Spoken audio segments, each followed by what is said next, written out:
Hey guys, what's up? Welcome to the channel, or welcome back to the channel. We are the Mile High Property Brothers. Today, super interesting one, a little bit from the different side of the table here as far as like you guys that are in Colorado right now. This will also span if you are outside of Colorado. But the bottom line is we'll be talking about the 5 things not to do when selling your home in 2022. Guys, this is more important now than ever. You don't want to miss this. Check it out.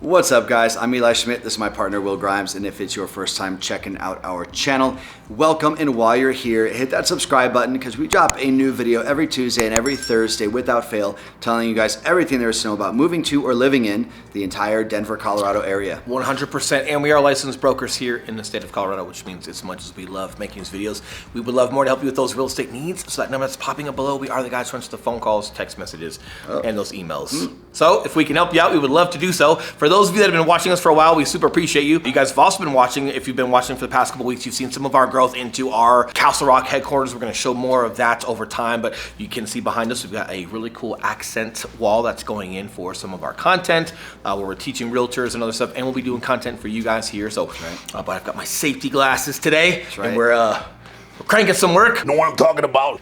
That's how I feel when we're getting to work, and that's how I feel when we're helping you guys. Super appreciate all of the support, and we're excited to show you guys more. Hey, you're looking at selling your home. What are the things that you should not be doing, especially right now? You've got more homes that are coming on the market right now. Interest rates have increased, so is now not the time to sell? Not necessarily. And whether it's right now, or even when it is super competitive, even when it was a super, super hot market 6 months ago, 4 months ago, right? There were still some homes that were sitting on the market, and there were still some homes that could have done better than they did because of some of these tips. So whether it's a hot market or a steady market, whatever you're looking at, either way, these are just some things you don't want to be shortcutting on.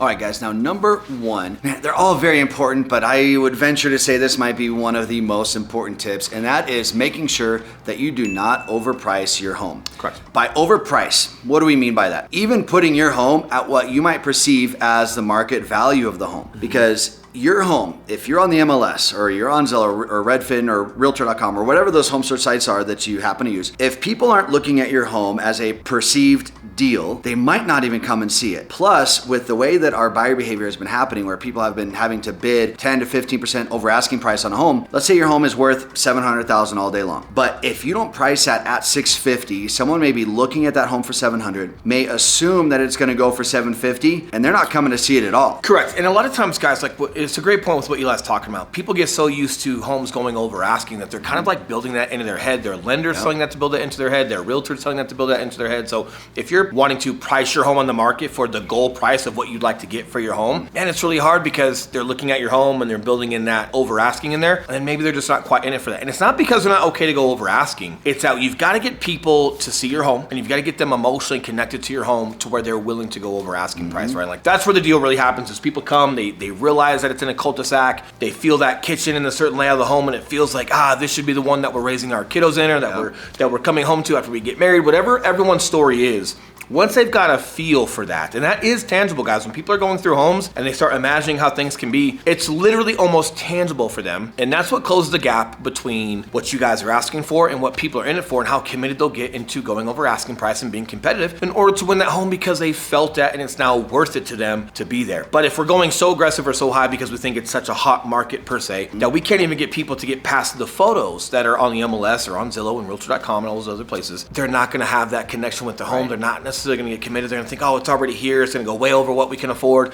And now they're out. So you're hurting yourself versus just understanding, hey, if I can be competitive and if I can be as assertive as possible in making this price point in a place where everyone wants to come see, especially if they're in that area, do so. And just to back that up analytically, some research nationwide has shown that homes that were overpriced, homes that were underpriced and competitively priced sold within a couple of $1,000 within itself. But the one that was priced super competitive sold like 32 days or 34 days quicker than the one that was overpriced. So you're actually only costing yourself more time. And if you're costing yourself time on the market, you're also going to be costing yourself potentially more money because you're still paying for that mortgage. You still can't get out of that home to get yourself into a new home if you're contingent upon selling that one to getting to a new one. So where you start your price point isn't necessarily where you want to finish, right? So we've got to understand those goals and how to work that and just assessing your market and looking at your competition, not only in that neighborhood, but just the ebb and flow and the appreciation as far as going over asking that Colorado was having, but doing your research there, not getting too prideful or too emotional on where you should start it versus where we want to finish.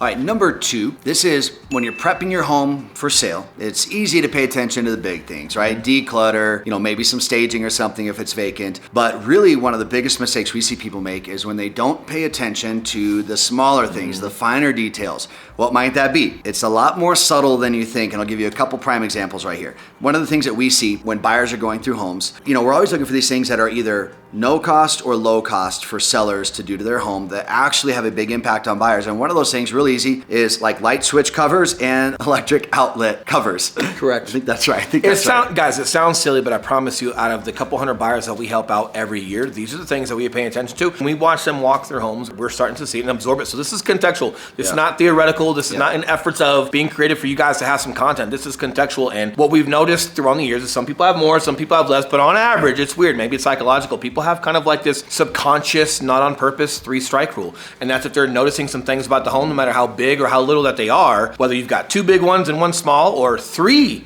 small things that were just a little annoying or a little off-putting for them, they tend to be on the fence with it and they want to continue to go see more. And when there's more listings on the market right now and there's opportunity to go see more, you're giving people an opportunity to not only go see another house instead of taking action on yours, even if they did, like maybe they're not in it as competitively as they should be, but something like that that's so simple. Yes, we hear people talk about just those outlet covers that don't match the paint, or they're yellow, off, or they're yellow. White. Yeah. And then when they're yellow, there was a smoker in the house, but there's not a smoker in the house. But like, there's just assumptions that rise, and you let people's brain kind of wander. And when people are looking at buying a home, you'll be in that same position as well. People's brains tend to wander, and then they start fitting whatever narrative that they think it is. But because there's no conclusion of whether that's actually true or not, and their mind's wandering, again, it's just one thing that they're seeing versus focusing on all the benefits of a home. So when it's super inexpensive or free, these things are super huge. So the cleanliness of a home, the organization of a home, the light fixtures and things like that matching, like, man, it sounds silly, but I promise you, like, hey, if you guys want top dollar for your home and you want to be competitive and you want to separate yourself from the rest of the competition, I promise you it's a lot of these little things that are going to separate you, that allow people to embrace your home and want to be a part of your home versus looking at what's wrong with your home. And one of the most common things we hear sometimes is when they see little things like that are off, it's like, well, if even those little things are wrong, what is really wrong with the home that we can't see? Like if they can't even fix this about their home, what else is there about their home that we can't see that could be a bigger problem? And it could be nothing, but we won't even get to that phase because they're not even submitting an offer on your house. So little inexpensive things here that could super separate you from the competition. Here's a quick little checklist. If you guys live in Colorado or you live anywhere else, these are all going to apply, but whenever we're going through with the seller, these are some of the quick little things that we look for when we're coming in. So when someone's walking up to your porch, power wash it. Chances are you have cobwebs and stuff up there. Chances are you probably haven't cleaned the front of your door. Like if you face north, a lot of you that live here, if you face north, you're getting a significant amount of more shade there, which means you're getting a significant amount of more just build up, more stuff. So just power washing your house, things like that, for good. And I hear Eli's got a good little side business, power washing. Oh, I think that's you, man. A couple of those other items are going to be your baseboards. Chances are, if you look at your baseboards in your house right now, they're dirty and they probably are scuffed up from little kids or furniture or dogs or something like that. Take some touch-up paint, hit any chipped paint, any damage around the house, hit it. A lot of normal wear and tear, and people are understanding that, hey, they're buying homes, they're used homes, there's going to be some normal wear and tear, but just like if you guys would go buy a used vehicle at a car dealership, even though you understand that it's used, you want it to have low miles, you don't want it to seem like it's been driven super hard. You want to say, okay, hey, I'm buying this used car, but it looks like it's been taken care of. I'm looking at the engine and how clean it is, and oh look, they've got all these receipts for all their oil changes, they've got regular brake changes, it's got new tires on it, they've cleaned out the interior, and then you feel like, hey, this used car is a great buy. Like, yes, it's used, but man, they've taken such great care of it, right? Or you hear a lot of people talk about like, oh, hey, this used car's only had one owner. Like, how many times I've heard that? Like, apparently every car you can find has only had one owner. But I think what people are really getting to is like the care that car had. They're very proud to buy that car. Well, a lot of homes, right, are used homes, and there's gonna be some normal wear and tear. But the better you can mitigate that for effective cost, or sometimes no cost, just some labor to get that stuff done, you're just making someone feel like, hey, you paid attention to your home. You're changing your filters. You've got, regular things on your water heater, your HVAC, as far as getting it maintenance, and you've painted, you've cleaned up as best as possible. They feel like, man, I'm getting a great product. This is a great value. And now they're starting to get committed to, hey, even if it does go over asking price, what's it going to take for me to live here? Because even if it costs me a little bit more, I'm proud to be the next owner of this home that's been so well taken care of, guys. And I can't express how those little things give people those first impressions of whether it's been taken care of or not. And lastly on this point, and then we'll move on, I promise, is cabinet hardware and fixtures, including light fixtures, towel hangers, the faucets in the bathrooms and the guest bathrooms. Just doing a little bit of updating on those. Those faucets cost maybe $30. Cabinet hardware, you can replace all of them for under $100, buying them off Amazon. But if you throw anything matte black, anything that has kind of the polished bronze or gold look, it's really a cheap way to make your house look a lot more updated, a lot more cared for. Inexpensive way. Inexpensive way.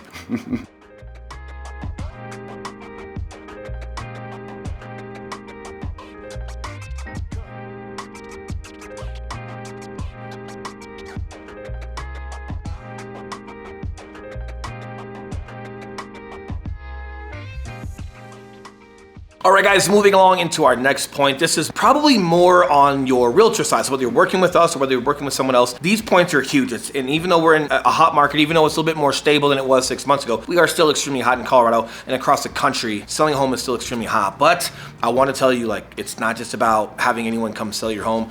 And you don't want to be overlooking making sure that your marketing material is appropriate. You don't want to rely on buyers or buyer agents doing all of their homework per house, right? Like, buyers are looking at homes as quickly as they can, and pretty much what their habit is they're going to go through photos, right? If they've picked an area, whether it's Southeast Aurora, Highlands Ranch, Parker, Arvada, whatever it is, okay, cool, these are the two areas that we want to be in. They're looking at homes in those two areas, and they're going to go through your photos.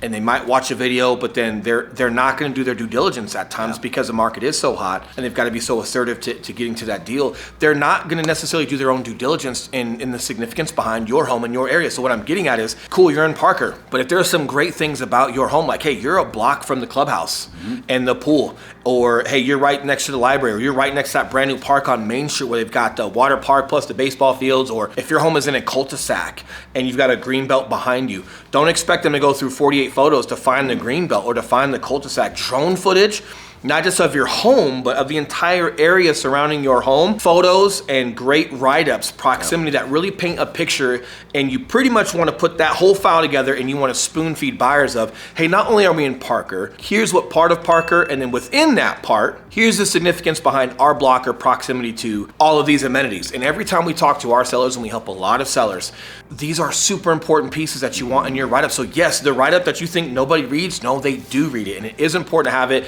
extremely well done. Drone footage of not just your home, but the surrounding areas and the feel and look of all of those areas and your proximity to those matter, because again, you want to separate yourself from the competition, right? So if you've got 19 homes in Parker that are for sale and you've got 6 of them that are in your area, but you're right here and you've got A, B, and C, and it backs up to this and it's right across the street for like this, like, man, that's going to separate you, and it's going to also build value to when people are coming to see these homes. It's well taken care of, like all of these other points that we talked about previous to the point that we're on right now. But if you're not packaging this well and making it uber clear and uber obvious and uber easy to realize and find out all of the contributing factors outside of just your amazing home, don't expect them to actually find that on their own, right? Even some things about HOA, like some neighborhoods that we've had, they've actually had 2 different pools, 2 different clubhouses, things like that. Truck night. Or the food truck night on the street. Like, there's just certain things that are super unique to your area, but if you're not really making it readily available for a buyer, you're expecting them to do their own due diligence. They're not going to see your home any different, which means they're not going to be submitting anything quite different or creating any more demand or assertiveness toward that home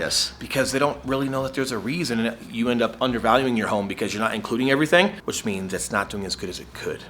Now, a couple things that Will and I specifically do for homes that we are selling to help with these things is, one thing is we have a really detailed seller's information form, because no one is going to know all those little things about about your neighborhood better than you do, who's lived at that house and gotten to enjoy the food truck night and the multiple pools and all those. So we have you guys go through and not only put things that you love about your home, but things that you love about your area and your community. Activities.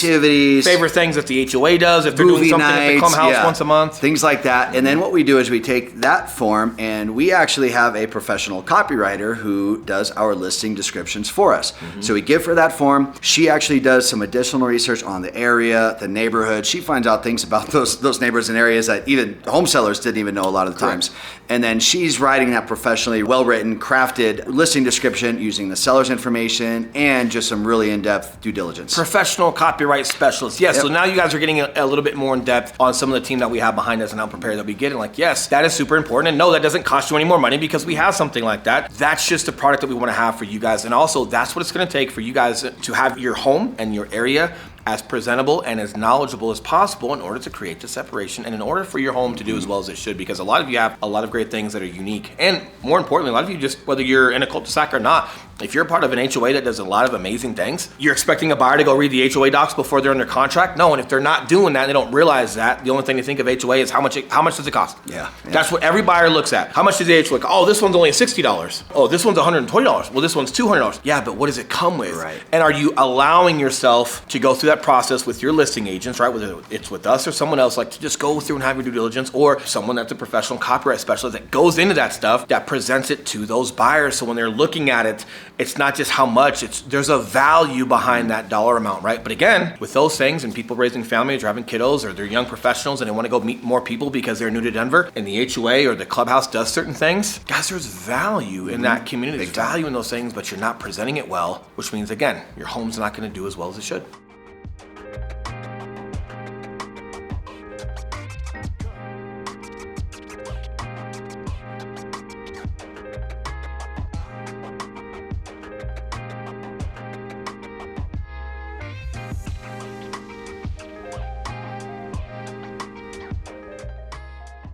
All right, number 4, that is whenever you're reviewing all the offers that were submitted on your house, not looking at the big picture. Now, when you're looking at these offers, the first thing you're gonna ask is, hey, how much did they offer, okay? But what you may not be thinking to ask is, hey, in case it doesn't appraise, are they willing to cover an appraisal gap difference with cash? Hey, how long is the closing or how short is the closing? When it comes to inspections, are they going to throw us 50 different cosmetic items, or are they putting a dollar limit to it? Are they putting a dollar limit to it, or are they only doing this inspection for their own knowledge and they're gonna buy the house regardless? All of these things really, really, really make up the best offer. Correct. And it may not always be the highest price. And in addition to that, guys, it's also having a great conversation with the lender and making sure that they are versed in this home, right? And some of the great things we love doing is like when we get those offers, it's calling the lender and it's saying, hey, Mr. Lender, this is Will Grimes. We've gotten an offer from one of your clients, Tiffany and Jeff.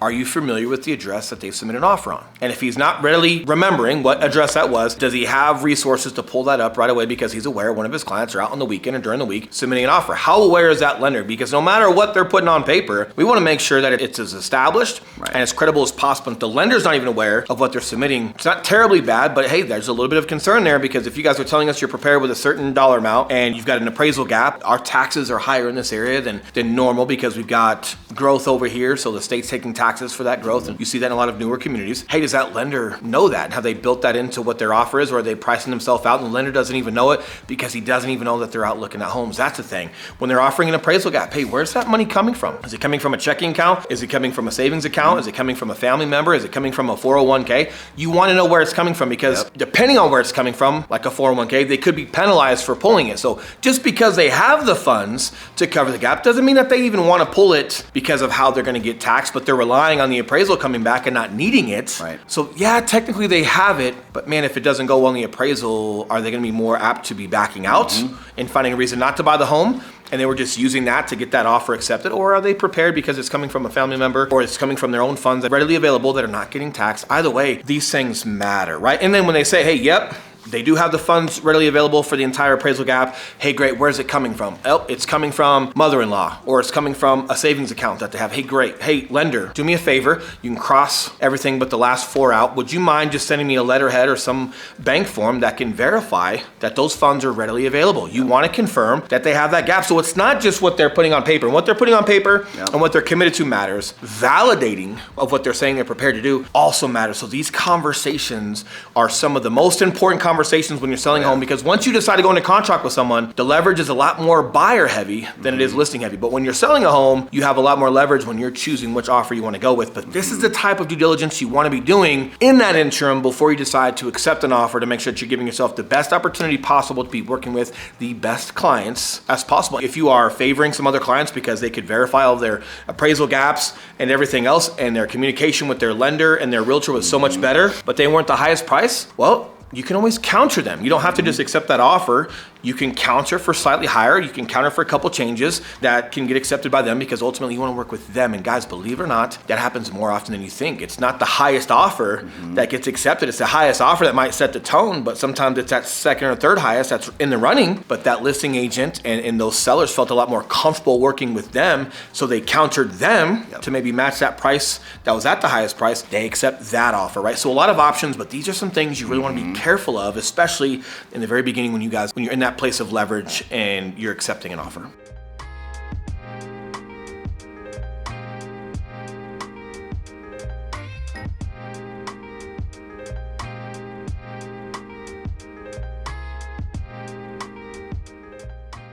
Now, lastly, and this is one that is probably last on our list, it's probably last on your list too, but it's very, very important, because you can do all these other things perfectly and then shoot yourself in the foot if you don't pay attention to this part right here.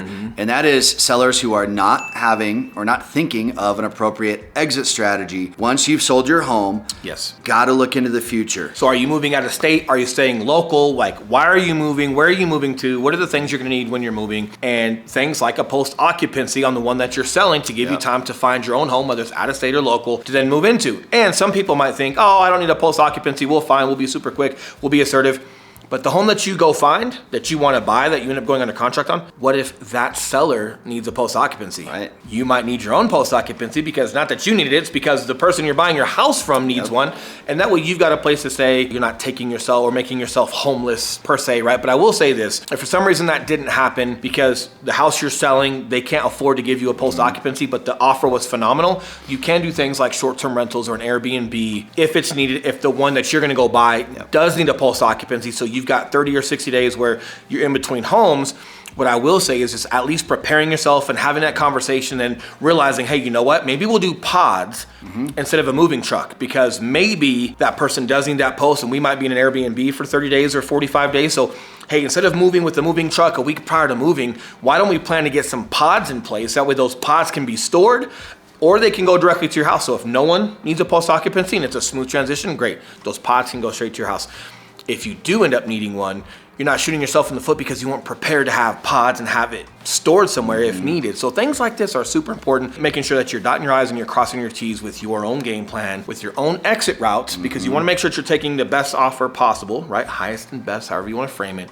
But you also want to make sure that you are in the best position for your own transition. That's right. And there's so many little things, guys, that really go into the final days of closing. So at a minimum, always building in a couple extra days here to where you have time to get it professionally cleaned. You've got some layover where you can have movers come in there. The last thing you want to be doing is trying to close on a house, move out of that house, and move into the same house all in the same day. And believe it or not, sellers try and do that all the time, and it's only because they failed to plan ahead. And it's not that you're not prepared, right? It's that you just got a lot of moving parts with several different closings. You've got a lot of different people that are involved with the funding and with title. So having a couple days built in is okay. And you can close on or before. So if things are done earlier, just because you set out for a couple days, but everyone's ready to close early, you can always close before if everyone's okay to close before. It's just setting those days out to make sure everything is structured appropriately so you guys are set up for success. And speaking of setting you up for success, let's give you one last thing, and that's a phone number that's popping back up right. below. And a reminder that yes, we are licensed brokers here in the state of Colorado. And yes, just as much as we love making these videos, we would love more to help you with your real estate needs. So that number that's still up below, we are the guys who answer the phone calls, text messages, and those emails. We would love to help you if you're out of state and you just sell something. Yes, we have a team across the country that can help you with that. If you are in state, yes, we do a ton of listings in addition to all of these buyers that we have coming to Colorado. We would love to help you with that. But until next video, you guys enjoy your week. We'll see you very soon. All right, see you guys. See you guys. Still looks big. It still does.